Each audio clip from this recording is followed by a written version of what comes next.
Opa, bom dia, boa tarde, boa noite. Eu sou o Delfos e estou muito feliz que você tenha se juntado a mim nesse propósito. E hoje nós vamos ler de Juízes capítulo 20 ao capítulo 21. A guerra entre os israelitas e os benjamitas. Então todos os israelitas, de Dan a Berseba e de Gileade, saíram como um só homem e se reuniram em assembléia perante o Senhor em Mispá. Os líderes de todo o povo das tribos de Israel tomaram seus lugares na Assembleia do Povo de Deus, 400.000 soldados armados de espada. Os benjamitas souberam que os israelitas haviam subido a Mispá. Os israelitas perguntaram: como aconteceu essa perversidade? Então o levita, marido da mulher assassinada, disse: eu e a minha concubina chegamos a Gibeá de Benjamim para passar a noite. Durante a noite, os homens de Gibeá vieram para atacar-me e cercaram a casa, com a intenção de matar-me. Então violentaram minha concubina e ela morreu. Peguei minha concubina, cortei-a em pedaços e enviei um pedaço a cada região da herança de Israel, pois eles cometeram essa perversidade e esse ato vergonhoso em Israel.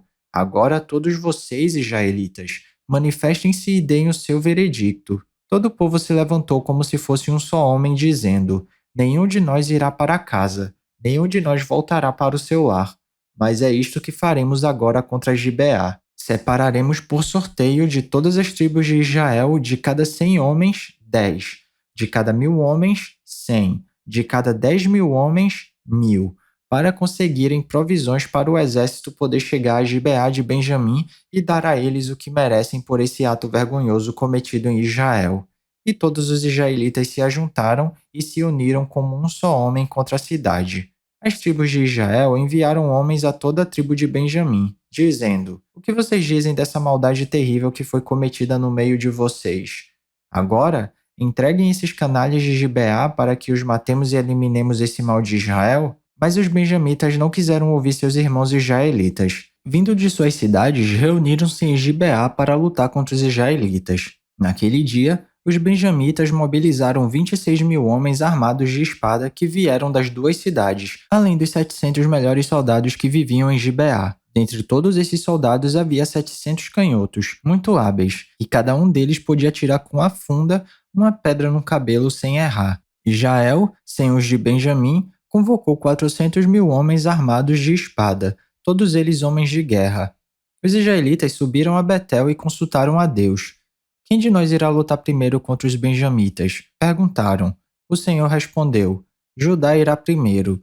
Na manhã seguinte, os israelitas se levantaram e armaram acampamento perto de Gibeá. Os homens de Israel saíram para lutar contra os benjamitas e tomaram posição de combate contra eles em Gibeá. Os benjamitas saíram de Gibeá e, naquele dia, mataram 22.000 israelitas no campo de batalha. Mas os homens de Israel procuraram animar-se uns aos outros e novamente ocuparam as mesmas posições do primeiro dia. Os israelitas subiram, choraram perante o Senhor até a tarde e consultaram o Senhor. Devemos atacar de novo os nossos irmãos benjamitas? O Senhor respondeu: vocês devem atacar. Então os israelitas avançaram contra os benjamitas no segundo dia. Dessa vez, quando os benjamitas saíram de Gibeá para enfrentá-los, derrubaram outros 18.000 israelitas, todos eles armados de espada. Então, todos os israelitas subiram a Betel e ali se assentaram, chorando perante o Senhor. Naquele dia, jejuaram até a tarde e apresentaram holocaustos e ofertas de comunhão ao Senhor. E os israelitas consultaram ao Senhor. Naqueles dias, a Arca da Aliança estava ali, e Finéas, filho de Eleazar, filho de Arão, ministrava perante ela. Perguntaram: sairemos de novo ou não, para lutar contra nossos irmãos benjamitas? O Senhor respondeu: vão, pois amanhã eu os entregarei nas suas mãos. Então os israelitas armaram uma emboscada em torno de Gibeá. Avançaram contra os benjamitas no terceiro dia e tomaram posição contra Gibeá, como tinham feito antes. Os benjamitas saíram para enfrentá-los e foram atraídos para longe da cidade. Começaram a ferir alguns dos israelitas como tinham feito antes, e uns 30 homens foram mortos em campo aberto e nas estradas, uma que vai para Betel e a outra que vai para Gibeá. Enquanto os benjamitas diziam: nós os derrotamos como antes, os israelitas diziam: vamos retirar-nos e atraí-los para longe da cidade, para as estradas. Todos os homens de Israel saíram dos seus lugares e ocuparam posições em Baal-Tamar, e a emboscada israelita atacou da sua posição a oeste de Gibeá. Então 10.000 dos melhores soldados de Israel iniciaram um ataque frontal contra Gibeá. O combate foi duro, e os benjamitas não perceberam que a desgraça estava próxima deles. O Senhor derrotou Benjamim perante Israel, e naquele dia, os israelitas feriram 25.100 benjamitas, todos armados de espada. Então os benjamitas viram que estavam derrotados. Os israelitas bateram em retirada diante de Benjamim, pois confiavam na emboscada que tinham preparado perto de Gibeá. Os da emboscada avançaram repentinamente para dentro de Gibeá, espalharam-se e mataram todos os habitantes da cidade à espada. Os israelitas tinham combinado com os da emboscada que estes fariam subir da cidade uma grande nuvem de fumaça. Então os israelitas voltaram a combater. Os benjamitas tinham começado a ferir os israelitas, matando cerca de 30 deles, e disseram: "Nós os derrotamos como na primeira batalha." Mas quando a coluna de fumaça começou a se levantar da cidade, os benjamitas se viraram e viram a fumaça subindo ao céu. Então os israelitas se voltaram contra eles e os homens de Benjamim ficaram apavorados, pois perceberam que a sua desgraça havia chegado. Assim, fugiram da presença dos israelitas tomando o caminho do deserto, mas não conseguiram escapar do combate, e os homens de Israel que saíram das cidades os mataram ali. Cercaram os benjamitas e os perseguiram, e facilmente os alcançaram nas proximidades de Gibeá, no lado leste. 18.000 benjamitas morreram, todos eles soldados valentes. Quando se viraram e fugiram rumo ao deserto, para a rocha de Rimon, os israelitas abateram 5.000 homens ao longo das estradas. Até Gidom, eles pressionaram os benjamitas e mataram mais de 2.000 homens. Naquele dia, 25.000 benjamitas que portavam espada morreram, todos eles soldados valentes. 600 homens, porém, viraram as costas e fugiram para o deserto, para a rocha de Rimon, onde ficaram durante 4 meses. Os israelitas voltaram a Benjamim e passaram todas as cidades à espada, matando inclusive os animais e tudo o que encontraram nelas, e incendiaram todas as cidades por onde passaram. Capítulo 21. Mulheres para os benjamitas. Os homens de Israel tinham feito este juramento em Mispá: "Nenhum de nós dará sua filha em casamento a um benjamita." O povo foi a Betel, onde esteve sentado perante Deus até a tarde, chorando alto e amargamente. "Ó Senhor Deus de Israel!" lamentaram.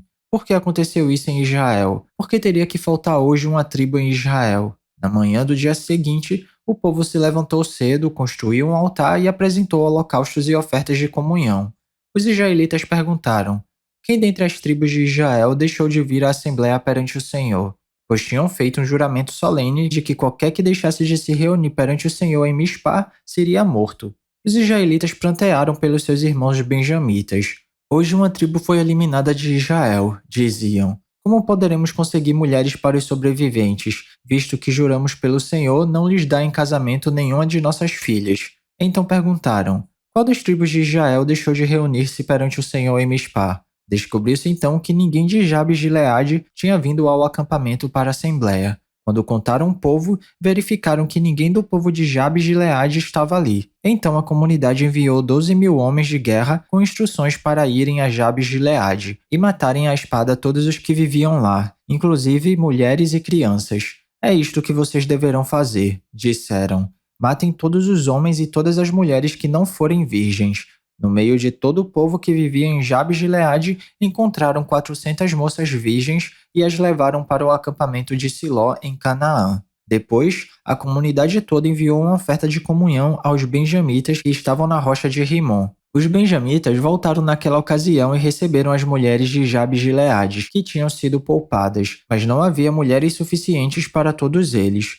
O povo pranteou Benjamim, pois o Senhor tinha aberto uma lacuna nas tribos de Israel. E os líderes da comunidade disseram: "Mortas as mulheres de Benjamim, como conseguiremos mulheres para os homens que restaram?" Os benjamitas sobreviventes precisam ter herdeiros, para que uma tribo de Israel não seja destruída. Não podemos dar-lhes nossas filhas em casamento, pois nós, israelitas, fizemos este juramento: "Maldito seja todo aquele que der mulher a um benjamita."